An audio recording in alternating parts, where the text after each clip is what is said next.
everyone, welcome to my math class. প্রিয় ভাই বোনেরা, তোমরা যারা JRBT group C group D পরীক্ষা দেবে, তোমরা জানো গ্রুপ ডির মধ্যে অঙ্ক রয়েছে। শুধু JRBT পরীক্ষা কেন, যে কোনো কম্পিটিটিভ এক্সামের মধ্যে এই ধরনের অঙ্ক আসে। দেখো, এই ধরনের অঙ্কের মধ্যে কি দেওয়া হয়েছে? ফার্স্ট কোশ্চেন, a:b যদি 3:4 হয়, তাহলে b:c 5:4 হলে a:c এর মান কত হবে? এই ধরনের অঙ্ক পরীক্ষায় আসে, খুব ইম্পর্টেন্ট অঙ্ক এগুলি করতে গেলে ট্রিক্স না জানলে তোমরা করতে পারবে না। তাই তোমাদেরকে বলবো সম্পূর্ণ ক্লাসটি দেখো এবং সম্পূর্ণ ট্রিক্স সহ আমি তোমাদেরকে শিখিয়ে দেবো। ফার্স্ট দেখো, a:b দেওয়া আছে 3:4, আবার দেখো b:c, a/b তারপর b/c। এই ফর্মেটে যদি থাকে, তোমরা কিভাবে a:c নির্ণয় করবে? নিয়মটা হলো, দেখো a এর যে মানটা, এই প্রথম যে মানটা, এই প্রথম মানটার সাথে এখানে প্রথম মানটাকে ইনটু করতে হবে। 3 5 15 15 লিখলে is 2। দ্বিতীয় মানটার সাথে দ্বিতীয় মানটাকে ইনটু করে দেবে। 4 4 16, 15:16। দেখো কোথায় রয়েছে? অপশন নাম্বার সি রয়েছে 15:16। এটি হবে সঠিক উত্তর। আশা করি বুঝতে পেরেছো। সেমভাবে দেখো a:b দেওয়া আছে 7:5 এবং b:c 2:9। সেম দেখো ab bc, যে ab bc দেওয়া ছিল। তাহলে তোমরা কি করবে? এই রুলসটা যেভাবে কাজে লেগেছে সেম রুলসে এখানে তোমরা ইনটু করে দেবে, ঠিক আছে? এবং ইস্টু দিয়ে ঠিক তার পরেরটা ইনটু করে দেবে।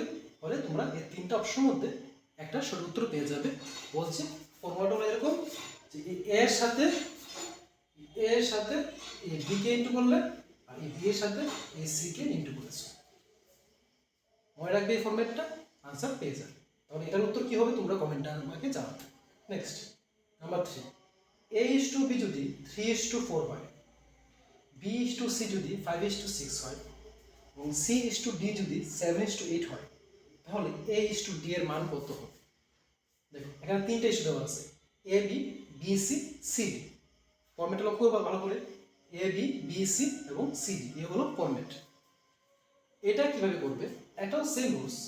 প্রথমের যে মানটা আছে এই মানটার সাথে ঠিক তার এখানে প্রথম একটা ইনটু করবে, 3 এর সাথে 5 ইনটু করবে এবং তার সাথে 7 ইনটু করবে। তাহলে দেখো 3 5 15, 15 ইনটু 7, 15 এর সাথে যদি আমরা 7 ইনটু করি আসে 105।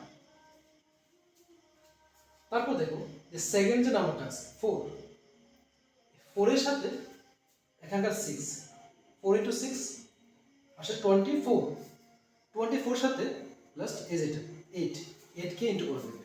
24 ইনটু 8 192, 192। আবার বলছি দেখো, ফার্স্ট 3 এর সাথে এটার 5, এটার 7, অর্থাৎ প্রত্যেকটার প্রথম যে নাম্বারগুলো রয়েছে প্রথম নাম্বারগুলিকে ইনটু করে দেবে, তারপর দ্বিতীয় নাম্বারে যেগুলো রয়েছে এগুলিকে ইনটু করে দেবে। হয়ে গেল is to দেখো 105 900 192 কোথাও অপশন নেই। তাহলে দেখবো যে এমন কোনো সংখ্যা কি আছে যে সংখ্যাটা দিয়ে দুটোটাকে আমরা কাটতে পারি? হ্যাঁ আছে, 3 দিয়ে দেখো, 3 দিয়ে যদি আমরা কাটি এটাকে 10 এর মধ্যে 3 3 9 রয়েছে 10, 3 এর টেবিল করলে আমরা 3 3 9 হয় আর 3 4 12 বেশি হয়ে যায়। তাহলে 3 3 9 ছিল 10, কে রইল কত 1, এই 1 এসে মনে মনে 5 এর আগে বসবে, হয়ে গেল 15। তাহলে 3 5 হলো 50, হয়ে গেল is to নেক্সট 192। তাহলে 3 দিয়ে তো 1 কে করা যায় না, তো 19 নেব। 3 6 কত আসে 18, 3 6 18 ছিল 19, 3 6 হলো 18, ক্যারি 1 রইল, ক্যারি 1 আসে মনে মনে এখানে বসবে। তাহলে 1 আর 2 মিলে কত হলো 12, 3 4 12। দেখো 35:64 কোথাও রয়েছে কিনা, 35:64। অপশন নাম্বার এ হবে সঠিক উত্তর। তাহলে সেম ভাবে তোমরা বলো যে a:b যদি 7:2 হয়, b:c যদি 3:5 হয় এবং c:d যদি 2:3 হয়, তাহলে a:d এর মান কত হবে? যেভাবে নাম্বার 3 করেছি সেম সিকোয়েন্সে নাম্বার 4 হবে। এটা তোমাদের হোমওয়ার্ক থাকবে, তোমরা করে কমেন্টে অবশ্যই আমাকে জানাবে যে তার আনসারটা কোনটা সঠিক হবে। নেক্সট দেখো আরেকটা ফরম্যাট, যেমন দেখো A:B দেওয়া আছে 2:3, আর B:C দেওয়া আছে 3:2। বলেছে A:B:C এর মান নির্ণয় করতে।